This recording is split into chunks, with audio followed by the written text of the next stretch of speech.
Ce 9 août 2025 à Abidjan, l'opposition ivoirienne, le Front commun PPACI, PDCI, RDA a fait descendre des milliers de personnes dans la rue.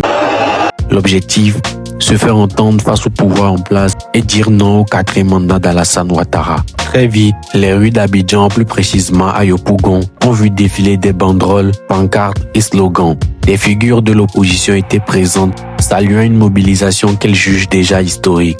La marche s'est très bien déroulée dans le calme. Quelques tensions étaient signalées par moments, mais aucun incident majeur n'a été confirmé jusqu'à présent.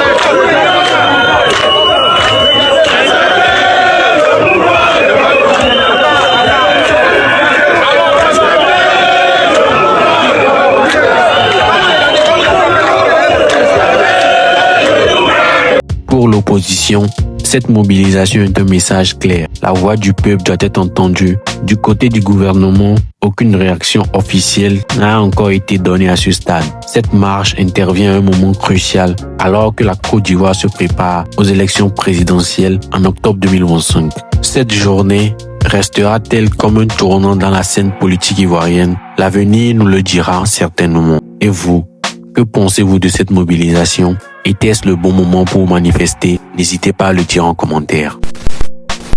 Je voudrais apporter mon soutien, ma solidarité, mon engagement actif à ma patrie adoptive de Côte d'Ivoire qui est en éveil aujourd'hui. Une grande mobilisation populaire pour mettre fin à la dictature d'Alassane Draman Ouattara est en cours. Cette mobilisation populaire démontre la vigueur du peuple africain de Côte d'Ivoire. Cette mobilisation populaire montre de quel côté se trouve l'histoire. Il était hors de question que je laisse passer cette journée sans avoir apporté ma modeste pierre à la construction de la chute d'Alassane Draman Ouattara, ennemi du peuple burkinabé, ennemi du peuple ouest-africain, ennemi du peuple ivoirien, ennemi du peuple africain. À l'appel de l'union des forces authentiques de l'opposition ivoirienne, dont le doyen d'âge est l'ancien président de la République, actuel président du PPACI, son Excellence Laurent Gbagbo. Avec à ses côtés l'ancien Premier ministre, ancien président de l'Assemblée nationale de la République de Côte d'Ivoire, son Excellence Guillaume Kibafori Soro, ayant à ses côtés le président du PDCRDA, l'ancien ministre Tidiane Thiam, et la majorité écrasante du peuple ivoirien conscient de ses tâches destinales. La place d'Abidjan est noire de monde aujourd'hui. La place de Côte d'Ivoire est noire de monde aujourd'hui. Car le peuple de Côte d'Ivoire a compris qu'il doit démontrer au tyran Alassane Draman Ouattara que le souverain en Côte d'Ivoire, c'est le peuple. Ce n'est pas un individu qui s'est incrusté dans la vie politique nationale au prix de plusieurs forfaitures, qui va confisquer la souveraineté nationale du peuple ivoirien. Ce n'est pas un individu qui va prendre le peuple ivoirien en otage. Ce n'est pas un individu qui va confisquer le destin du peuple ivoirien. Fut-il Alassane Draman Ouattara, satrape reptilien venu de Sendou et ayant renié notre belle terre burkinabé de Sendou dans l'espoir de troubler toute l'Afrique avant d'être bientôt dégagé. Je voudrais donner sept raisons pour lesquelles le peuple ivoirien a raison de se mobiliser pour mettre fin au pouvoir de Ouattara. Écoutez bien les 7 raisons de la colère ivoirienne et de la révolution ivoirienne. Première raison. Alassane Draman Ouattara se caractérise en tant qu'homme politique par son ingratitude envers le peuple africain de Côte d'Ivoire. Pourquoi? Apparu en 1989 dans la classe politique de ce pays à laquelle il n'appartenait pas, après avoir émergé dans ce monde au Burkina Faso, fait ses études au Burkina Faso, anciennement Haute-Volta, par la suite, grâce à une bourse voltaïque, fait ses études aux États-Unis, commencé sa carrière au FMI à la Banque mondiale, et après sa cooptation par le néocolonialisme français à la Banque de France, comme sous-fifre à la BCAO, Monsieur Alassane Dramane Ouattara n'avait aucun titre à exercer les plus hautes fonctions de l'État de Côte d'Ivoire, si ce n'est le hasard des circonstances et la courtisanerie de sa concubine d'alors, Dominique Folorou Nouvian, qui deviendra Ouattara en 91. Eh bien, c'est grâce à cela que cet homme fut présenté au président Houphouët-Boigny comme étant un technocrate qui serait capable d'équilibrer l'économie ivoirienne au regard de sa connaissance de la finance internationale et de sa participation aux institutions, eh bien, de la domination impérialiste néolibérale internationale, le FMI, la Banque mondiale et la Banque de France. Alassane Ouattara est entré en Côte d'Ivoire par césarienne, sur recommandation. Il n'est pas entré en Côte d'Ivoire par la voie naturelle. Premier point. Deuxième point, pourquoi il ne faut pas qu'Alassane Ouattara continue à capturer ce pays? Eh bien parce que, au lieu d'être reconnaissant envers la Côte d'Ivoire, Alassane Ouattara l'a essentiellement troublé, perturbé, défiguré. Alassane Dramane Ouattara l'a déstabilisé de manière constante, de 1989 jusqu'à aujourd'hui. Voici les grandes étapes de la déstabilisation de la Côte d'Ivoire par Ouattara. Quand il arrive, il se met à privatiser à outrance l'économie ivoirienne pour ses amis occidentaux, français notamment. Et il participe à la plus grande arnaque du siècle, puisqu'il va s'enrichir grâce aux rétrocommissions des privatisations. Déstabilisation économique. Alassane Dramane Ouattara est le déstabilisateur de la paix, de la fraternité, de la solidarité des peuples ouest-africains. C'est lui qui crée la carte de séjour des étrangers en Côte d'Ivoire. Il le fait exprès, parce qu'il sait que les Ivoiriens du Nord ont des patronymes qui sont semblables à ceux des Maliens, des Guinéens, des Burkinabés, des Sénégalais. Et il sait que cette histoire de carte de séjour va provoquer un amalgame entre les ressortissants du pays, les Ivoiriens, et leurs frères de la sous-région. Et une fois que cet amalgame commence, sous la forme de contrôle aux faciès et aux patronymes, Alassane Ouattara pose son troisième acte de déstabilisation de la Côte d'Ivoire. Cet acte va consister à créer la Charte du Nord, dans laquelle il se présente comme le défenseur des Ivoiriens du Nord qui se sentent confondus grâce au mécanisme de la carte de séjour créée par Ouattara avec leurs frères du Mali, du Sénégal, de la Guinée, du Burkina Faso, etc. Alassane Ouattara ne s'arrête pas là. C'est lui qui mène l'une des plus féroces répressions de l'opposition politique en Côte d'Ivoire sous le régime de Félix Houphouët-Boigny en 1992. Et en 1991, il est le premier ministre qui va organiser la plus féroce répression du mouvement estudiantin. C'est Ouattara. On continue. En 1993, il va tenter un coup d'État. Il va tenter de violer l'article 11 de la Constitution qui prévoit qu'en cas d'intérim de la présidence de la République, en cas de décès du président de la République, de vacance du pouvoir du président de la République, ce soit le président de l'Assemblée nationale qui assure l'intérim. Alassane Ouattara contacte le général Robert Gueye, chef de l'armée. Il contacte celui qui était alors président du Conseil économique et social, Philippe Grégoire Yassé, pour que ceux-ci s'associent avec lui. Il contacte le secrétaire général du PDCI d'alors, paix à son âme, le ministre Laurent Dona Fologo, pour leur demander de s'associer à lui, afin que lui, il usurpe le pouvoir, qu'il viole la Constitution pour devenir président de la République. Heureusement, le chef de l'armée d'alors, Gueye, refuse d'obéir à Ouattara. Le secrétaire général du PDC-RDA, Laurent Donafologo, refuse d'obéir à Ouattara, son coup d'État échoue et part en exil. Il va tenter en 1995, à travers le Front républicain, lui, de faire un coup d'État. Mais il laisse le sale boulot, bien sûr, à Laurent Gbagbo, qui, lui, pense faire une mobilisation populaire, alors qu'Alassane Ouattara, lui, envisage d'utiliser cette mobilisation pour un coup d'État. En 1999, après avoir annoncé plusieurs fois dans la presse qu'il va frapper le pouvoir Bédié, qu'il va frapper ce régime tombera. Alassane Ouattara perpètre le coup d'État du 24 décembre. Ce sont ses partisans qui font ce coup d'État et qui déguisent le coup d'État derrière le général Gueye. Ouattara revient et il dit « This is not a coup d'État, this is a revolution » dans son anglais transparent inimitable. Ceci n'est pas un coup d'État, c'est une révolution. Il félicite le général Robert Gueye en espérant que le général Robert Gueye ait pris le pouvoir pour le lui donner sur un plateau en or. Erreur. Le général Gueye a pris plaisir au pouvoir. Il modifie la constitution, il introduit un article 35 fait pour exclure Ouattara, puisque cet article interdit à celui qui veut être président de la République d'avoir jamais bénéficié d'une autre nationalité. Or, Alassane Ouattara, c'est de notoriété, est un citoyen voltaïque de naissance. Et donc, il lui est impossible d'échapper au couperet de l'article 35. Voilà comment Alassane Ouattara va tenter de faire assassiner le général Gueye par le complot du cheval blanc en septembre 2000. Il échoue.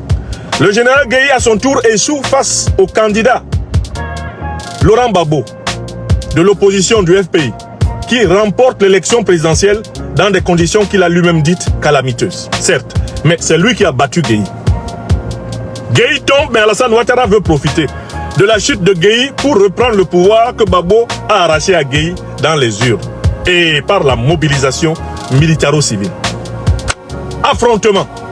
Cela va provoquer le fameux charnier de Yopougon. En janvier 2001, Alassane Ouattara récidive. Ce sont ses partisans qui mènent le complot de la Mercedes noire. En septembre 2002, c'est pour Alassane Ouattara. Le président Guillaume Soro l'a dit que le coup d'État est fait à partir du Burkina Faso. Le même Alassane Ouattara se retrouve au cœur de la crise ivoirienne en 2010-2011. Il n'écoute pas le premier verdict du Conseil constitutionnel. Il préfère écouter la Commission électorale indépendante, l'ONUCI et la France, qui le donnent vainqueur. Au lieu de sauver les vies, il préfère prendre le pouvoir par la guerre. C'est le même Alassane Draman Ouattara qui trompe en 2015 le président Bédié. Le 17 septembre 2014, le président Bédié lance l'appel de Daoukro. Il demande à son parti, le PDC-RDA, de soutenir la candidature de Ouattara comme candidat unique du RHDP en 2015. En échange d'une rétrocession de la candidature au PDC-RDA en 2020. Alassane Ouattara publiquement applaudit.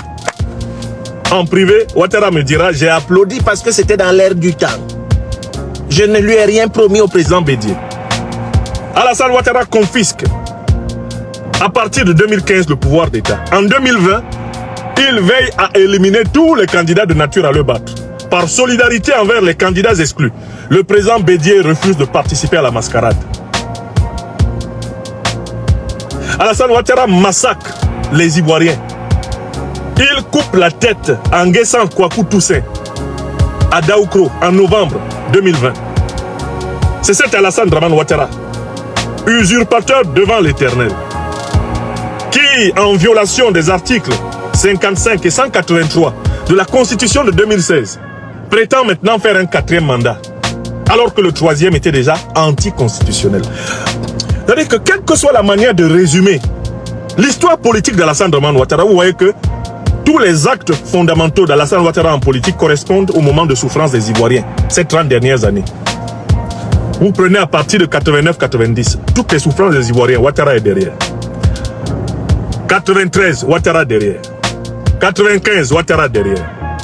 99, Ouattara Draman derrière. Janvier 2000, Ouattara derrière. Octobre 2000, Ouattara derrière. Septembre 2000, Ouattara derrière. Janvier 2001, Ouattara derrière. Septembre 2002, Ouattara derrière. Les souffrances de 2010-2011, Ouattara devant. Les souffrances de 2020, Ouattara devant. Et nous sommes maintenant en 2025. Il est le plus grand bourreau jamais connu du peuple ivoirien. Ça, c'est la troisième raison pour laquelle ce monsieur-là, il faut mettre fin à sa carrière politique en Côte d'Ivoire. Je passe à la quatrième raison. Il y a une quatrième raison. Alassane Ouattara, que vous voyez, est associé à toutes les forces qui sont ennemies de la souveraineté africaine. C'est un ennemi de la souveraineté africaine. Ennemi de la souveraineté africaine. Il est un commis de la Banque de France, c'est-à-dire de ceux qui sont chargés de maintenir en esclavage monétaire 15 pays africains. Il a toujours saboté toutes les initiatives ayant pour but de doter l'Afrique d'une monnaie autonome. Voilà pourquoi il faut le combattre. Alassane Dramane Ouattara, que vous voyez, a été au cœur de toutes les tentatives d'agression déguisée du néocolonialisme, du colonialisme français et de l'impérialisme occidental contre les Africains. L'exemple le plus visible, sous vos yeux, ça a été l'instrumentalisation de la CEDEAO. Vous avez vu comment Alassane Ouattara a été à la manœuvre pour utiliser la CEDEAO afin de s'attaquer au Mali, s'attaquer au Burkina Faso. Vous avez vu Alassane Ouattara monter en première ligne, annoncer que lui, il montait un bataillon de 1500 hommes pour attaquer le Niger. Vous avez vu Ouattara faire ça. Tout ça pour imposer des valets de la France-Afrique à la tête des pays africains. Vous avez vu Ouattara le faire. Donc en fait, la sous-région et toute l'Afrique ont intérêt à ce que ce monsieur tombe. Parce que tant qu'il ne tombe pas, eh bien, nous ne pourrons pas bénéficier de toute l'énergie positive du peuple de Côte d'Ivoire dans le processus d'émancipation de toute l'Afrique de l'Ouest. La chute de Ouattara est un moment essentiel de la libération de l'Afrique. Comme celle de Paul Biya en Afrique centrale. Comme celle des dictateurs d'Afrique centrale. Leur chute là sera un moment fondamental de la libération de l'Afrique. Et ça, c'est une troisième raison importante. Je passe à la quatrième raison. Alors, Alassane Ouattara doit être débarqué du pouvoir. Parce que Alassane Ouattara a détruit quelque chose qui est le fondement de la société, à savoir la confiance en la parole donnée. Alassane Ouattara est un ennemi de l'ordre. C'est un ennemi de l'esprit. C'est un ennemi de la loi. C'est un ennemi de la norme. C'est un ennemi de la morale. Pourquoi? Parce que cet homme-là s'est illustré par les plus grands mensonges politiques de toutes les générations politiques que la Côte d'Ivoire ait jamais connues. Et il est le plus grand mythomane politique africain que l'on puisse connaître. Il a menti sur ses origines. Il a menti sur ses intentions politiques. Il a menti à tous ses alliés. Je vous rappelle qu'il a été l'allié du président Houphouët-Boigny. Il l'a même fait cocu. Je vous rappelle qu'il a été l'allié du président Bédié. Il l'a roulé dans la farine. L'allié du président Guillaume Soro, roulé dans la farine. L'allié du président Babo, roulé dans la farine. L'allié du général Robert Gueye, roulé dans la farine. Alassane Ouattara, que vous voyez là, il a été l'allié de Tidiane Thiam, l'actuel président du PDCI, et il a roulé dans la farine. Il faut que vous preniez conscience du fait que cet homme incarne ce qu'on ne veut pas en politique. Toute société politique se construit sur le respect de la parole donnée, qui est la condition de la confiance d'homme à homme, mais aussi de la fiabilité des institutions. Alassane Ouattara représente l'anti-parole, l'anti-serment. Alassane Ouattara est un parjure incarné. Chaque fois, il a fait le contraire de ce qu'il promet. Sous Alassane Ouattara, chaque Ivoirien un toit. Alassane Ouattara est le plus grand, chasseur, expulseur d'Ivoiriens de tous les temps. Alassane Ouattara a fait le plus grand nombre de 100 toits qu'un président ivoirien ait jamais provoqué dans ce pays. Sous Alassane Dramane Ouattara, aucun opposant ne sera en prison. Alassane Ouattara a battu le record d'emprisonnement des opposants. Les prisons politiques ivoiriennes ont été pleines de son arrivée à la primature jusqu'à aujourd'hui, par sa faute. Sous Alassane Dramane Ouattara, vraiment, on n'aura pas besoin de plus de 15 ministres. Un gouvernement de plus de 15 ministres, c'est pas la peine. Un gouvernement pléthorique. Alassane Ouattara a battu le record des gouvernements les plus pléthoriques de l'histoire de la Côte d'Ivoire. Ouattara que vous voyez. Sous Alassane Dramane Ouattara, vous savez, après 75 ans, on n'a plus rien à prouver, on n'a pas d'énergie pour gouverner. Ah non, il n'est pas question. Hein. Ah non, moi, de toutes les façons, la présidence, il faudrait que je m'occupe de mes mémoires et de mes petits-enfants. Alassane Ouattara, c'est ce qu'il promettait. C'est lui qui veut faire un 4e mandat maintenant. Alassane Dramane Ouattara a promis à la sous-région qu'il allait mettre en place un écho qui réunirait les économies ivoiriennes, nigérianes et consorts. À chaque fois, il ne parle de l'écho que quand il faut détruire les projets de monnaie souveraine africaine. Ennemi. Tout ce qu'il dit est faux. Alassane Dramane Ouattara a présenté certains hommes politiques avec des mots tellement dithyrambiques qu'on se demande comment les mêmes hommes politiques sont devenus aujourd'hui des hommes à abattre pour lui. C'est lui qui a dit qu'entre le président Bédié et lui, une entente parfaite se ferait et qu'ils gouverneraient ensemble. Après, il a présenté le président Bédié comme un menteur, alors que le menteur, c'est lui. C'est lui qui a présenté le président Guillaume Soro comme le sauveur de la nation. Quand il quittait la primature de Côte d'Ivoire en mars 2012, Alassane Ouattara a eu des mots élogieux pour lui. Aujourd'hui, il le pourchasse pour le tuer. C'est lui qui appelait Ahmed Bakayoko mon fils, mais il a éteint. C'est lui qui disait Daniel Kablan-Duncan est le meilleur d'entre nous. Daniel Kablan-Duncan sait où il se trouve.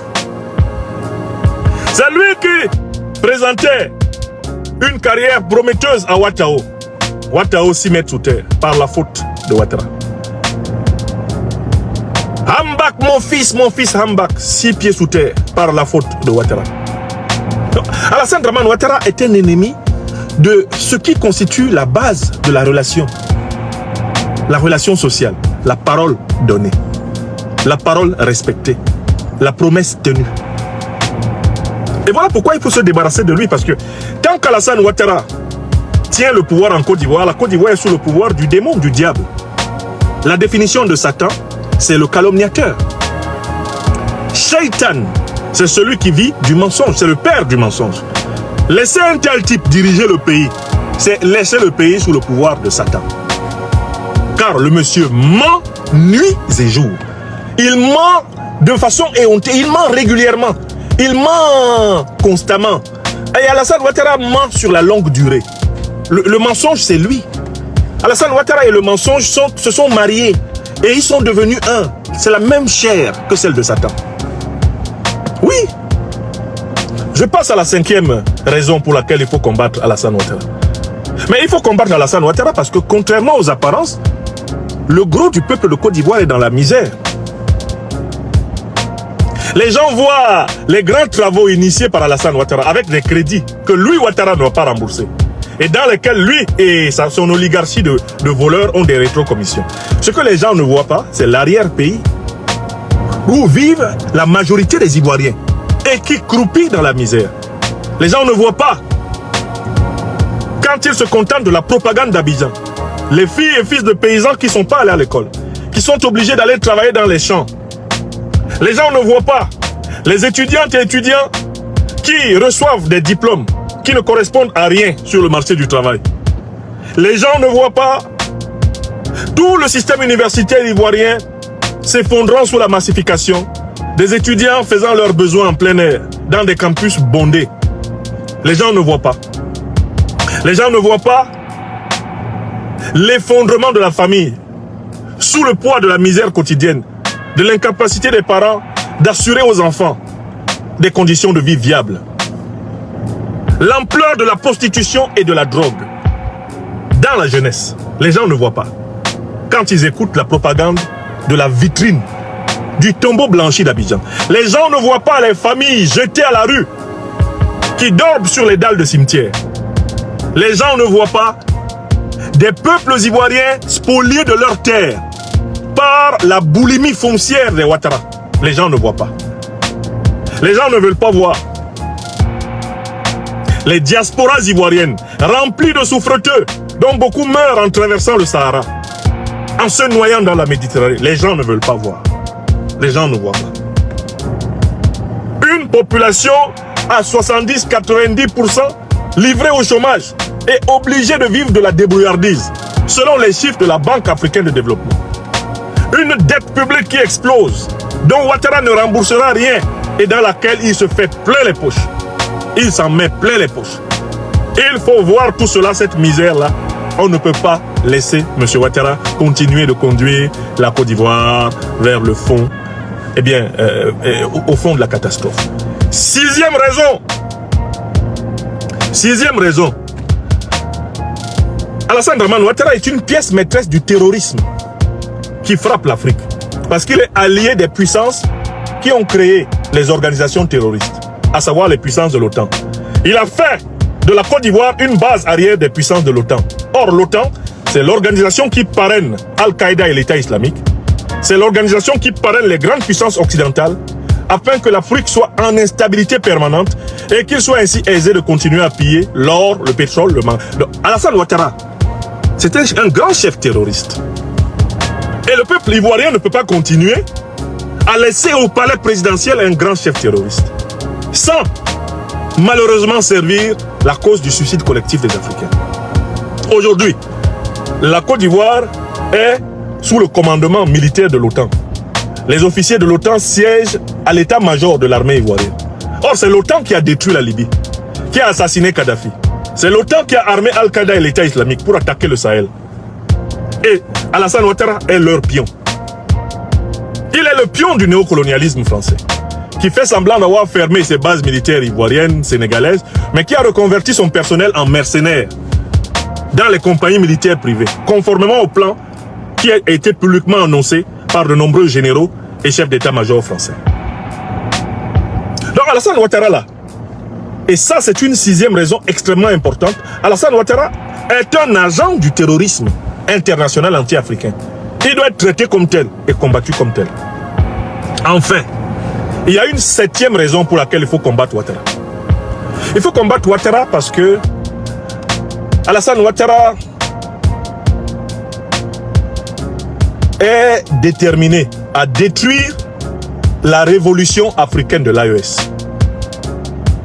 Alassane Ouattara est déterminé à éliminer les présidents Goïta, Traoré et Tiani. Il en a fait la promesse à ses maîtres occidentaux. Il y travaille. Et il y a une qualité qu'on doit reconnaître à Ouattara dans sa méchanceté. La qualité qu'Alassane Ouattara possède dans sa méchanceté, c'est qu'il est discipliné et rigoureux dans sa méchanceté. C'est important que vous sachiez que vous pouvez changer d'avis sur Ouattara. Parce qu'il a réussi à vous flatter. Mais lui ne change jamais d'avis sur vous quand il a décidé d'avoir votre peau. Je recommence. Alassane Ouattara est discipliné dans la méchanceté. Il a décidé d'éliminer les présidents Tiani, Goïta et Traoré. Il l'a promis à ses maîtres. Écrivez ce que je vous dis. Il peut de temps en temps, par des délégations diplomatiques, en déplaçant tel ou tel de ses ministres, par des petits sourires, par des petites souplesses, donner l'impression d'avoir pris acte de l'existence de l'AES. Mais il faut que vous sachiez qu'Alassane Ouattara, dans son naturel profond, dans sa quintessence, Alassane Ouattara, dans son fort intérieur, continuera sans fin d'élaborer des complots pour éliminer dans l'ordre le capitaine Ibrahim Traoré, le général d'armée Assimi Goïta et le général d'armée Abdourahmane Tiani. Cela, il l'a promis à ses maîtres. Et Alassane Ouattara tient toujours sa parole en matière d'opérations négatives. C'est un diable discipliné, un diable rigoureux. Donc à partir du moment où Alassane Ouattara veut l'élimination des leaders de la révolution africaine, mais la révolution africaine doit se battre pour que Ouattara perde le pouvoir. La perte du pouvoir par Ouattara est vitale. Pas seulement pour la Côte d'Ivoire. C'est vital pour l'Alliance des États du Sahel. C'est vital pour l'Afrique de l'Ouest. C'est vital pour l'Afrique qu'il tombe. Car si Ouattara tombe, c'est l'un des éléments du précaré de la France-Afrique qui va sauter. Il restera l'élément sénégalais, l'élément djiboutien et l'élément gabonais. Et dans ces conditions, il n'y aura plus de précaré, eh bien, néocolonial français en Afrique. La chute de Ouattara est donc nécessaire. Et la mobilisation du peuple de Côte d'Ivoire est légitime. Voilà les raisons. Voilà les raisons pour lesquelles il était hors de question que je laisse passer cette journée sans apporter ma modeste contribution à la mobilisation révolutionnaire du peuple ivoirien. Mais je conclus en disant, ce que le peuple ivoirien est en train de montrer, c'est cela que nous, peuple camerounais, dans mon pays natal, le Cameroun, nous devons montrer. Nous devons montrer que les souverains, c'est nous les peuples. Les peuples africains sont plus forts que les tyrans.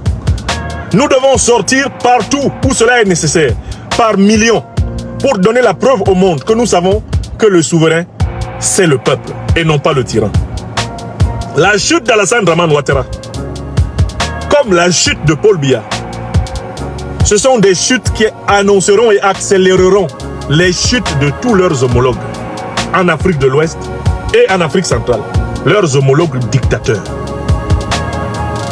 La chute de tout dictateur de la France-Afrique est un moment essentiel du chemin vers la libération des autres pays pris en otage par les mêmes. Et Alassane Ouattara et Paul Biya sont des modèles absolus de la négativité dont l'Afrique doit se débarrasser. Nous devons exemplairement chasser ces tyrans pour que les autres sachent qu'il vaut mieux qu'ils démissionnent avant que les peuples n'arrivent. Il faut que ce qui va se passer en Côte d'Ivoire et ce qui va se passer au Cameroun soit un avertissement sans frais pour les derniers despotes de la France-Afrique. Qu'ils partent sans même qu'on les chasse. Il faut qu'on chasse Ouattara, qu'on chasse Biya du pouvoir pour que les autres sachent qu'il vaut mieux qu'ils partent avant même qu'on les chasse. C'est important de soutenir le peuple ivoirien. C'est important de soutenir le peuple camerounais. Et c'est avec cette même énergie qu'on soutiendra le peuple togolais, le peuple béninois. C'est avec ça qu'on va soutenir le peuple congolais, le peuple gabonais. C'est avec cette énergie. C'est extrêmement important ce qui se passe en Côte d'Ivoire aujourd'hui. C'est extrêmement important ce qui va se passer au Cameroun. Qui doit se passer au Cameroun. Car en effet, c'est la règle de la mobilisation maximale des populations qui permet de démembrer les dictatures. Alassane Ouattara, ce 9 août, commence à goûter au raisin de la colère du peuple de Côte d'Ivoire. Je ne doute pas un seul instant que les mobilisations qui viennent seront encore plus monstrueuses, encore plus massives, et qu'il ne restera plus à M. Ouattara que le choix entre se démettre et être démis.